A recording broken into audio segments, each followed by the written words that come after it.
उस दिन हम ये ज्ञान समझ में आ जाएगा और आपके कांटे से निकलेंगे डेली। अगर सच्ची साधना सच्ची आत्मा से भक्ति की और नियम ठीक रखे तो आप रोजाना सुखी होगे, ये सत्कर मान लेना। लेकिन हम इस ज्ञान को ठीक से ना समझकर समर्पण नहीं कर पाते भगवान में। हम मन में कोई ना कोई दोष रखते हैं, इस कारण से हम लेट हो जाते हैं। पुण्यात्माओं, पूरे विश्व में आपको इतना तो ज्ञान हो गया कि एक ही प्रभु है जो हमारे संकट को दूर कर सकता है। वही हमारा पाप नाशक है, पूर्ण मोक्षदायक है। प्रारब्ध के पाप कर्म को नाश करके सुखी केवल कबीर परमेश्वर ही कर सकता है। तो हमें फिर इस बात से भी एक विशेष लगाव बनेगा। जैसे हमें पहले कोई दुख नहीं था इस संसारिक सुख में परमात्मा की दया से, लेकिन भगवान की चाह फिर भी न्यारी थी और ब्रह्मा विष्णु महेश के लीलाओं से हम परिचित होकर के विष्णु जी और शिव जी की हम इन पर आसक्त थे।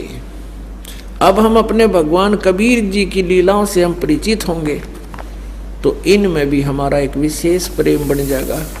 और जब इस आत्मा को ज्ञान हो जाता है तो परमात्मा के प्रति एक विशेष कसक के साथ लगते हैं। परमात्मा से करबद्ध प्रार्थना बार बार हमने करते रहना चाहिए, सिमरण करना चाहिए, भक्ति करे खूब डट के, और जितना दान बने वो दान भी करे।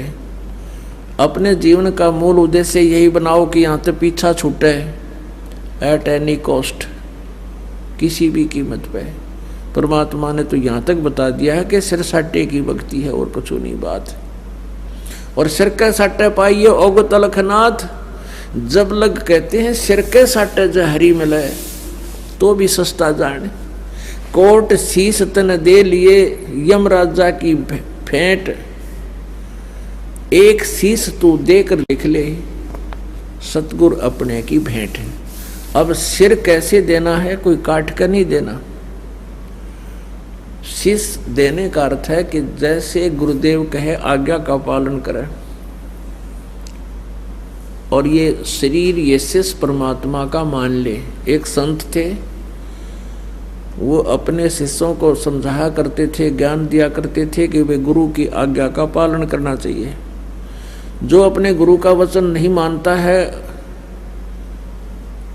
वो शेष मोक्ष प्राप्त नहीं कर सकता। भाई जो गुरु वचन पे डट गे रकट गे फंद 84 के। भाई जो गुरु वचन पे डट गे रकट गे फंद 84 के। कट गे फंद 84 के, रकट गे फंद 84 के। भाई जो गुरु बचन पे डट गे रकट गे फंद 84 के। वस्तु मिली ठोड़ की ठोड़, मिटगी मन पापी की दौड़। वस्तु मिली ठोड़ की ठोड़, मिट गे मन पापी की दौड़। ये भरम मिटे मथुरा काशी के, भरम मिटे मथुरा काशी के। भाई जो गुरु बचन पर डट गे रकट गे फंद 84 के। कट गे फंद 84 के, रकट गे फंद 84 के। भाई जो गुरु बचन पर डट गे।